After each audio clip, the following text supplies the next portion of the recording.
Hello and welcome to the Blue Shadow Podcast. My name is Joey, My name is Dan. and today we are excited to bring you the next installment of our Andor Season 1 rewatch, and this is on the Narkina-5 arc. Again, just a little bit of a recap. Uh, we are coming from two different perspectives on Andor. I am not the biggest fan of it. Dan loves it. We've been working through our feelings, and what would you say your evaluation of my thoughts so far are, Dan? I don't want to say expected, but very much in line with what I know your interests are.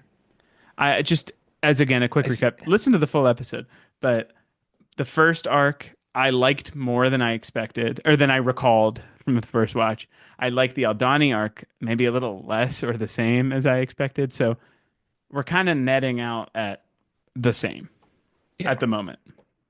Oh, at the moment we'll find out. Um, Anything else you want to add before we dive into the content of the Narkina 5 arc? No, let's just jump right into it. All right. So again, this is episodes 7 through 10. 7 is kind of that transition episode where Cassian goes back to Ferrix, um, Yeah. you know, gets arrested accidentally, and then Too the whole much Narkina sweating. 5 arc. I that's not on my favorite list, but let's just kind of talk about, we've been doing a few, kind of some key things like in general overall thoughts very quickly, and then we'll kind of come back to this at the end. Overall thoughts of this arc after a rewatch. I still enjoyed it. I enjoyed it the first time. I watched it a little more intently this time, and it's still pretty cool. Uh, And it's Good. weird watching it knowing what they're working on now. It is. Like And that's all I could think of. I didn't necessarily, I thought you were just never going to know. And Hmm.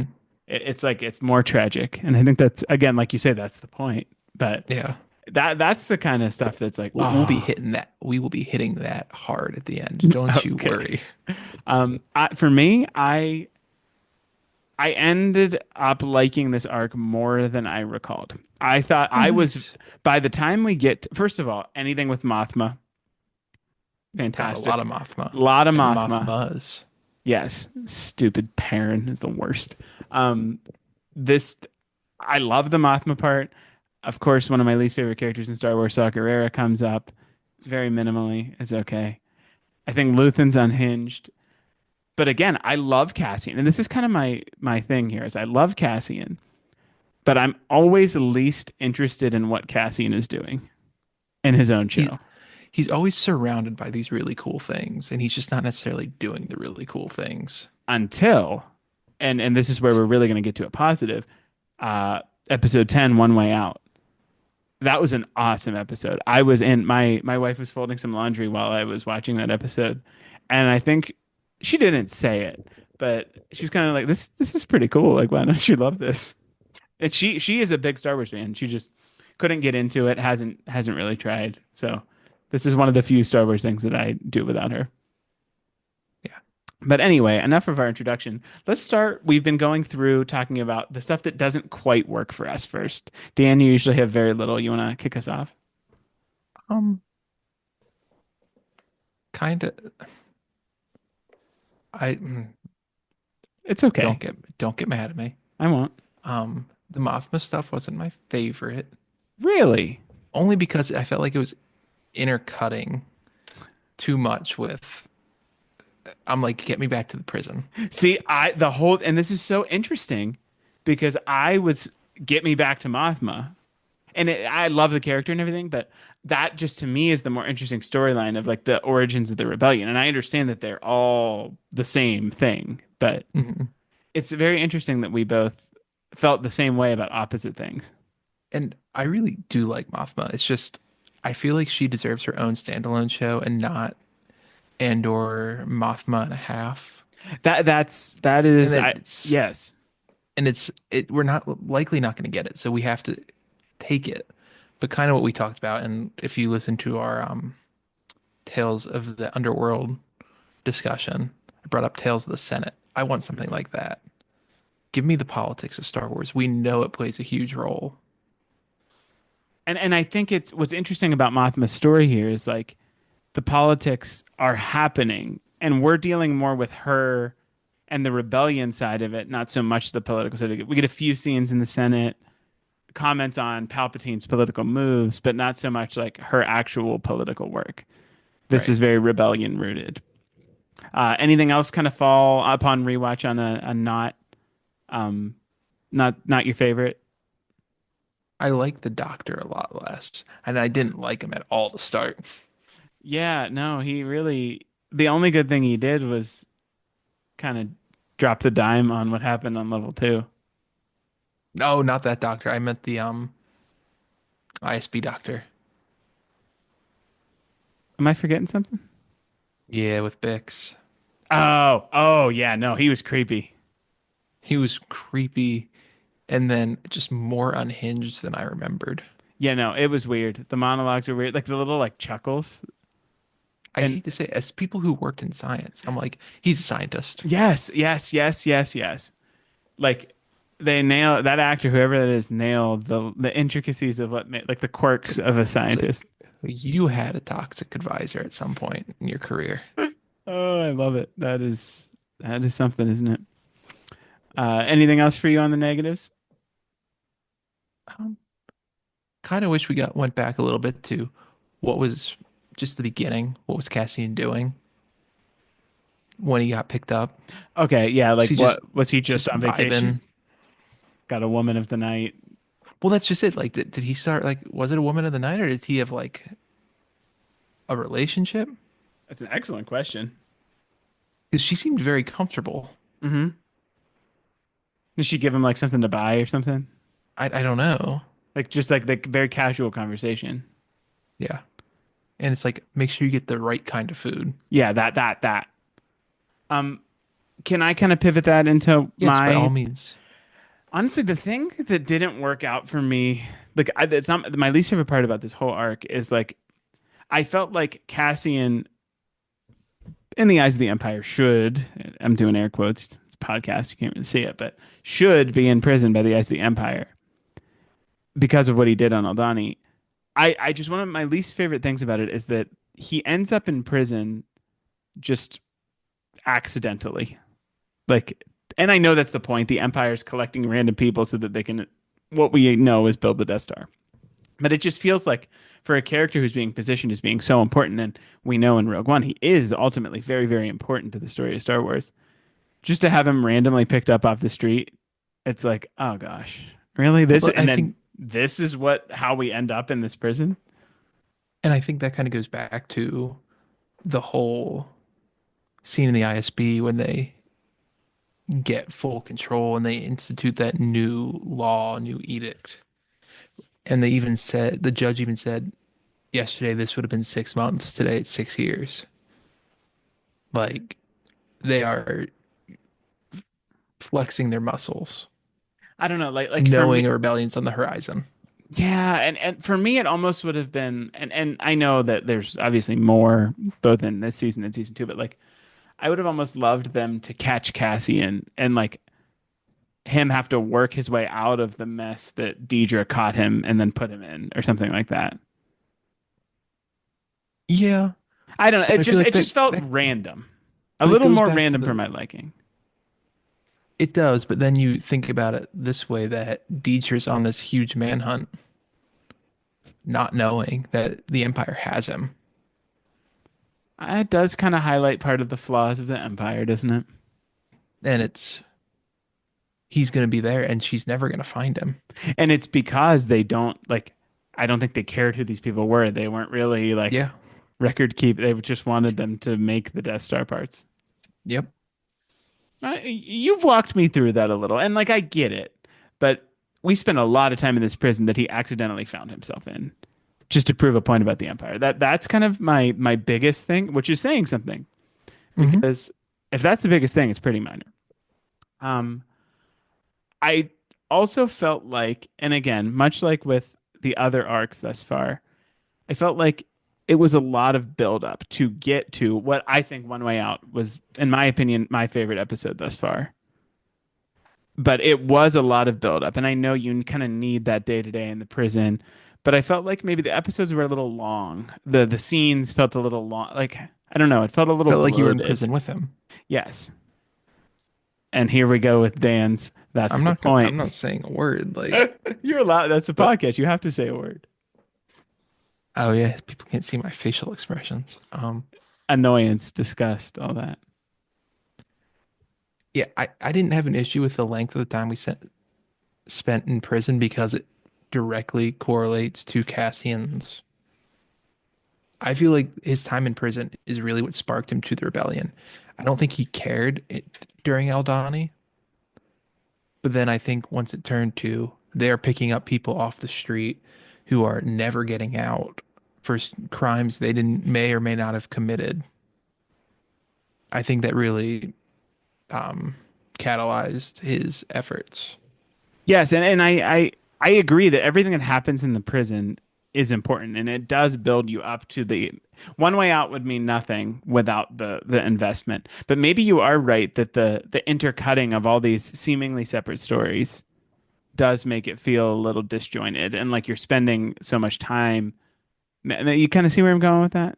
Yeah, and it's you get there are all these storylines to introduce these really cool characters, but they don't have enough time to give them what they deserve. Like Cyril the Stalker. That very minimal. I would love to see more of that. Cyril is such an interesting character. Wait. I we're gonna save we're gonna save that for the next section. I'm trying to think anything else I disliked. Honestly, I this has been my favorite chunk of episodes. Yeah. I Admiral have Yularen made an appearance. yes. I thought that all the different stuff that's happening with the ISB is really interesting. No, we're gonna go to likes now. That is my shortest list of complaints, and I generally think they're pretty minor. Hmm. You want to kick us off with things you like? I feel like this could be more of a free flowing It can. because, We'll just say things we liked. yeah. Deidre. 'Cause, I hate that I like her, but I really like her. again, you kind of have to root for her Uh-huh. up until, what she does with Bix because you're like, oh, obviously she's right. We know she's right. And the patriarchy is holding her back. I'm not even saying that facetiously. It's true. And then she goes and does something horrific, and you're like, I hate you so I much. really think that one of them would eventually kill each other, but Deidre and Thrawn would be very good friends for a short period of time.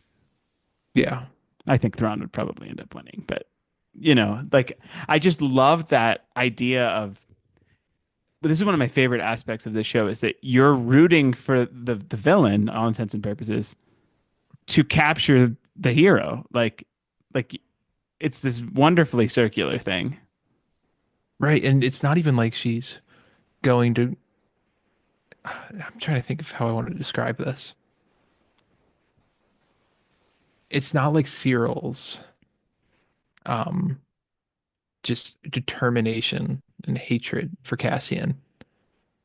She's just plain little detective and following leads and keeps stumbling upon, falling upwards.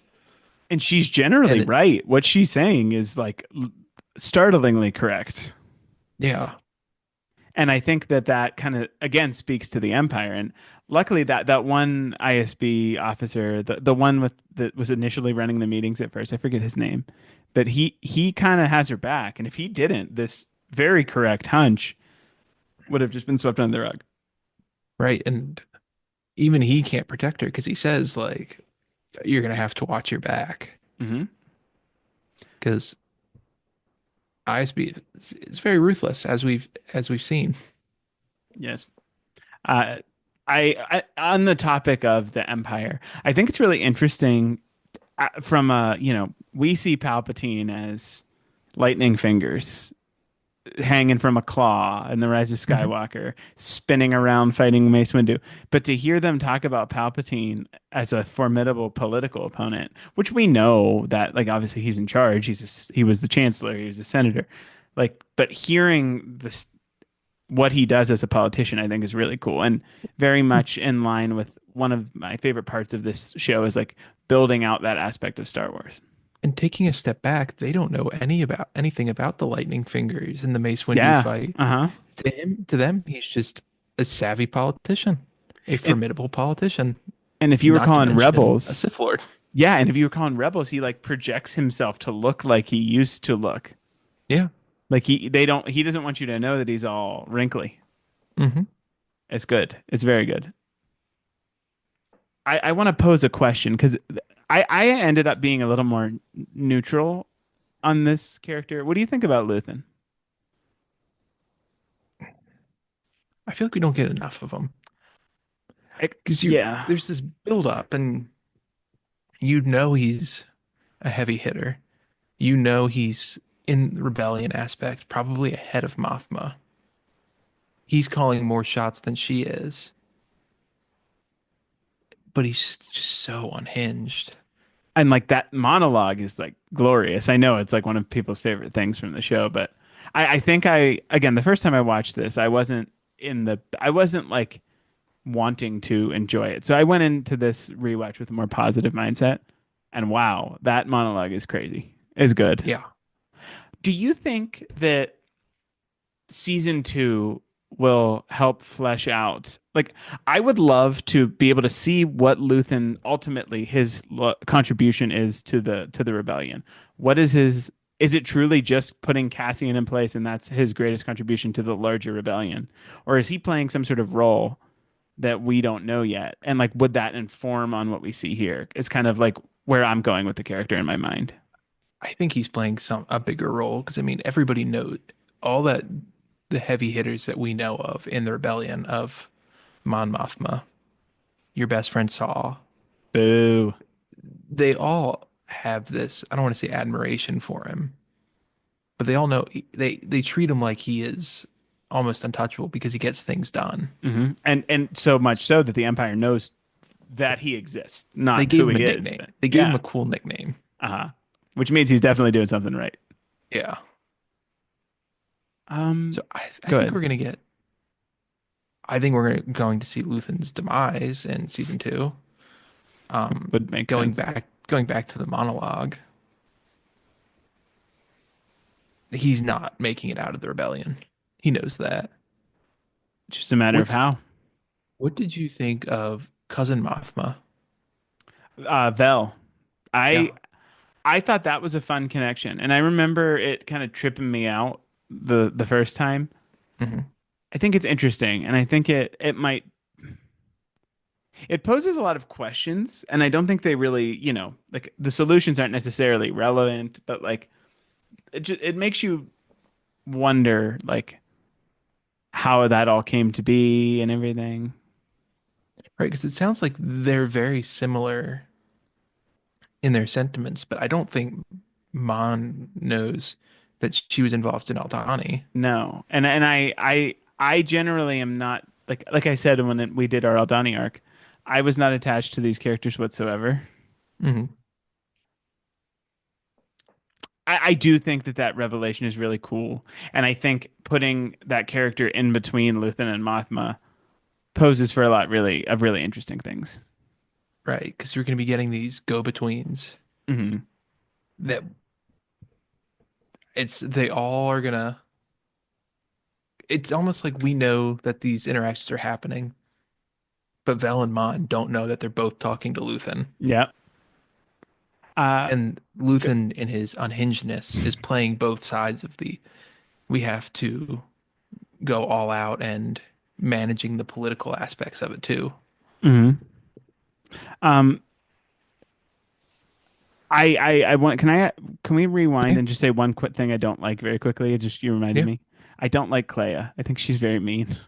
she is mean. That's all. We don't have to spend too much time She on that. just doesn't. She has to be playing a big role in this too. And again, I think that might be one where we understand a little more later, but just from right now, it's like there's no reason to be that mean. Yeah. Um, is there anything else you want to talk about outside of the prison that you liked? And then we can kind of talk about that for a little bit. I like the inner workings of the ISB. Yes. It was like with the ship, and it's like they just so casually decided we're going to kill him, we're going to stage an accident, and then we're going to insert our lawful jurisdiction in here. I felt like there was a lot of, and I don't want to get super political, but it feels very like interesting for the times we're living through and hearing some of this stuff. There's some parallels that could be drawn. It's intriguing. But I thought it was interesting that whole thing happened off screen. I feel like in another Star Wars, that would have been shown. It would have been a whole thing. Might have even been its own episode. But I think this speaks to like that doesn't matter to the ISB. The ISB will get it done. Someone will do it.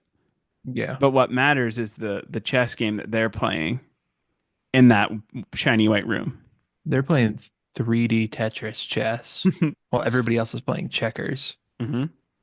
It, going back to Rebels, it just shows, how far ahead they all were. Agent Callus. Gotta love Agent Callus.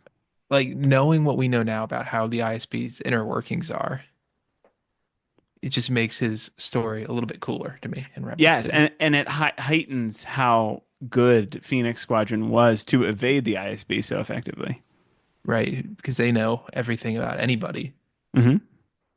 And the most minor little things, like you got to wonder how many of these meetings, whatever characters there depends on what who survives Andor, but Hmm. like how many meetings they had about Phoenix Squadron, especially because they were very open about like who they are and everything. Yeah. Oh Um, my God. Can you just imagine that recurring meeting? uh, they got away again. It's like, oh, they got away from you and me and you. Okay, guys, that's a quarter of the room. Brom Titus would be in there. I think he's just a normal officer. That might be a deep cut. I don't know if you got that one. Sounds very familiar. He's one that Ezra bullies kind of. It's very entertaining. Yes. Oh, going back to speaking of Rebels, last Rebels comment You can talk with about Rebels as Deidre much as you want. with Deidre and Thrawn, and Deidre outranking Thrawn would be a hilarious interaction. I do like I want that little Lego Deidre that comes with the Andor season 2 set. I don't know why. Yeah. It's a little sassy lady. Can make I Cyril. They have Cyril from season 1. Just have him like hiding. This is the last thing I want to talk about before we get into the prison, which I don't have too much to say, but I I loved that Deidre. I think Deidre doesn't dislike Cyril. Like she gave him the promotion, and like she plays it off as like it was just you know. Yeah. But they definitely have the oddest little situationship of any Yeah. Star Wars couple. Well, it's like I don't want to say respects him. I think she acknowledges what he's going through and he deifies her. It's so creepy. And she's like, "Oh, good job, bud." And he's like, "I will die for you." I saw. What did he say? Like, hey, you work here. I come here sometimes to find you. Yes. It's so weird. Um, I think that's about all for that for now. I just wanted to say for the prison, the things that really resonated with me that maybe did a little more than the previous time was A, Cassian. This is where I feel like you get to see Cassian start to form into the Cassian you see in Rogue One, like you said. I think not just in ideology, but also in Mhm. like mindset. But Kino Loy really, really grew on me this time. Not that I didn't like him before, but I Snoke. started to understand why he sounded like Snoke when he was at the end when they were escaping Mhm. and he did the voice modulation. I was like, oh my God, where's Kylo Ren? So yeah, Kino Loy was probably my highlight of the prison arc Yeah. He and his was reluctance too. right. And then, but once he found out that there's no other way, he was all in. Hmm. Let me pose you a question. Before you pose me the question, I want to reiterate, I want the boots. Oh my God. I think they'd be such a style statement. You could wear them to work. I think the people would love it. Because they're like Crocs. Oh my God. They Um, probably are. They're rubber. yeah. They don't conduct electricity. Oh my God. Well, you can Anyway, you can cosplay. My question was, what happens to Kino? I don't think we see Kino in season I two I agree. I don't necessarily mean that, unless but somebody saved him. I don't understand why, he gave that whole beautiful speech about helping everyone. He they could have helped him. I think they would have if he didn't get pushed Cassian got out. chucked out of the into the water. But I just Aquino really resonated with me very much so, I would say in this rewatch. So I have a question for you then. Okay. Kino's sentence was up in 200 days. Hmm. What happens on day 201? Because there's, He gets resent into another but one of does he the. though? I'd Because say. he's a supervisor. I think he gets sent into another place. But do they trust him enough to not run his mouth? Because I think they would just kill him. I or that. But I bet you they have. I mean, think about the like the memory stuff that the Empire has. I think they could make him forget things. I think there's some sort of imperial trickery. I don't think he was getting out of that prison, I guess is what I mean. Yeah. Whatever happens after that, who knows? But yeah, I also like that, Melshi is like in Rogue One. I think that's kind of a Hmm. cool connection. Other than that, I generally enjoyed it. So that's kind of all I have to say about the prison itself. Do you have anything? I thought it was a cool design. See, I wasn't quite don't love, but I thought it verged on looking like generic sci-fi, not as much like Star Wars. But I think that is part of the unique nature of it. So it's not my favorite, but I could see why you would like it. Or one would, not you. Oh, of course Dan would like it. No. Why one would like it. You know what I mean? Yeah, and I understand it looks generic, but remember that's what the Empire is. Very structured, very all their prisons look the same. They're all mass produced. But this isn't what every Imperial prison looks like. We don't know what the rest of the Imperial work camps look like I look at you changing the terminology there to make your statement accurate. But you are correct. because it makes sense. There's nowhere to go. One way out. One way out, and everything's very narrow. Did you know at Star Wars Celebration, there's only been one since Andor came out, but people cosplay in the prison uniforms and they have like a one way out march. That's funny. I It's think I've seen it. it's pretty cool. Celebration is coming up this weekend, so I bet you they'll do I it know again. they announced a new game. I'm not a big tactical game person. We'll talk about we can talk about this off air a little bit, but I want to do kind of a celebration wrap up Yeah. next week. But that's a whole other thing. Um, anything else you want to add that you liked about this episode or this arc? I mean, it was a good arc. It was a good storyline.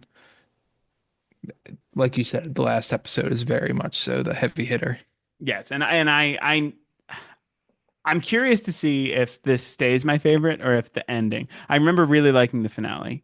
So I'm curious to see if this one holds it or if it switches the finale for me for my favorite. But I just really, and again, kind of this, we're transitioning now into our, overall arc feelings, kind of bookending what we said before with the added context of our more in-depth thoughts.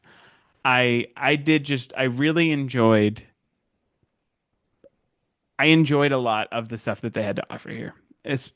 So I think this is easily my favorite arc, and I think I ended up enjoying it way more than I did before. So, like I said at the beginning, I was kind of net neutral Hmm. in terms of rewatch versus original watch. This elevated pretty high. So That's cool. I actually enjoyed watching it a lot. Now there were some times where I was in the first few episodes where I was like, all right, let's go. But it And all Boar. was worth it. And bore, yes. I might have referred to it as that occasionally, often. Yeah, it's okay. The momentum really, really keeps it. And I think luckily now we don't lose any of the momentum. The No, momentum carries straight through.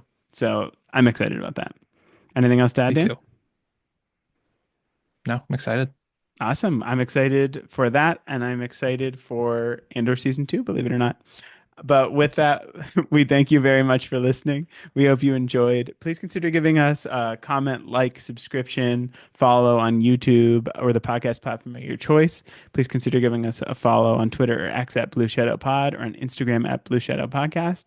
With that, we thank you again. We hope you enjoyed, and we will see you next time. See you next time. Thank you.